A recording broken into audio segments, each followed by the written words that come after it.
Juste avant elle enfermement, Paul Elkarat faisait la joie des téléspectateurs des 12 coups de midi. En effet, pendant un peu plus de 150 épisodes de l'émission de Jean-Luc Reichmann, il nous a intrigués avec ses inépuisables connaissances en histoire et en littérature. Certes, au début, les contacts avec la caméra ont été difficiles. Grâce au témoignage de ses parents, nous avons rapidement compris qu'il était atteint du syndrome des Asperger. Cependant, la rédaction de ton mag est trop compréhensive à son égard, et nous ne sommes pas les seuls. En effet, plus le temps passe, plus il prend de l'assurance. Lorsqu'on l'interroge sur cet ancien maître de midi, il ne mâche pas ses mots. Que s'est-il passé? La réponse, tout de suite. Les grosses têtes, Fort Boyard, le club des invincibles, dans votre librairie Paul Elkarat est absolument partout. Même il a quitté F1, il revient de temps en temps dans des émissions spéciales pour elle et... Oui, il est déjà rencontré et affronte Bruno. Depuis janvier 2021, celui qui était surnommé Fifou Gingo a pulvérisé l'Audima.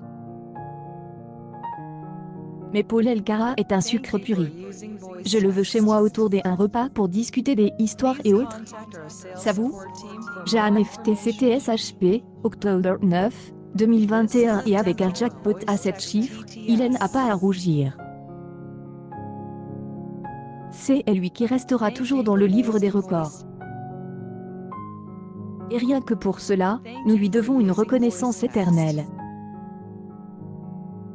Pourtant, Wikipol commence à dire du mal de lui. Est-ce de la jalousie mal placée? D'où vient cette animosité? Nous ne savions pas qu'il était si amer. En tout cas, on ne le saura jamais. Mais ce N n'est pas la seule qu'il a en ligne de mire. Invite par notre confrère Jordan Deluxe, Paul Elkarat sait qu'il ne se fera pas pardonner une quelconque incartade. Habitué à ne jamais mentir, on sait qu'il nous dira toujours ce qu'il ressent sans prendre le moindre temps. Wikipol est comme ça. C'est à prendre ou à laisser. L'animateur en profitera également pour évoquer le cas de Christian Quezida. Après son départ des 12 coups de midi, les téléspectateurs se sont rendus compte qu'il avait une attitude trouble à la limite de l'indécence. Emprisonne puis libère, personne ne sait ce qu'il est devenu. En tout cas, la production et Jean-Luc Reichmann veulent le mettre à la poubelle.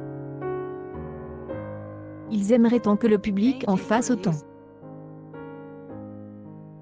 Alors, selon Wikipol, une stratégie est organisée en coulisses. Il pensait que Paul, lui-même, avait le potentiel pour raconter une bonne histoire. J était une bonne personne de jeu avec les connaissances que J ai. Ton mag a la réponse à la question que vous posez, cher lecteur. Non, la rencontre n'a jamais eu lieu. Il a été mis en examen et condamné en 2019. Annie ou J était dans le jeu.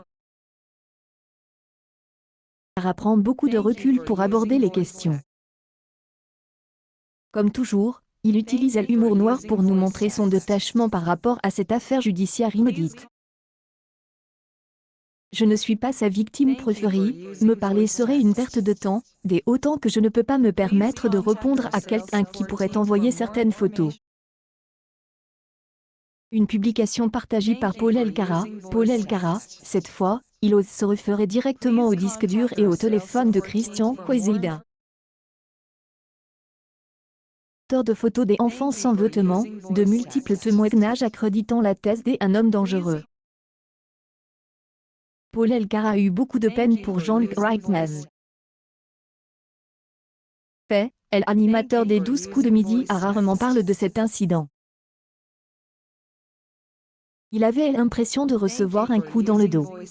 D'ailleurs, sans dévoiler le contenu de sa blague, il affirme avoir utilisé son humour caustique pour faire sourire son ami. De plus, La production a décidé de ne pas le censurer, preuve qu'elle a une confiance absolue en lui. Une fois, J a fait une blague avec les autres maîtres du midi et Jean-Luc, tout le monde a éclaté de rire. Nous aurions aimé mettre une petite souris pour assister à la scène. Accueil 12 coups de midi Paul Elkarat, 12 coups de midi, les révélations choquantes sur Christian.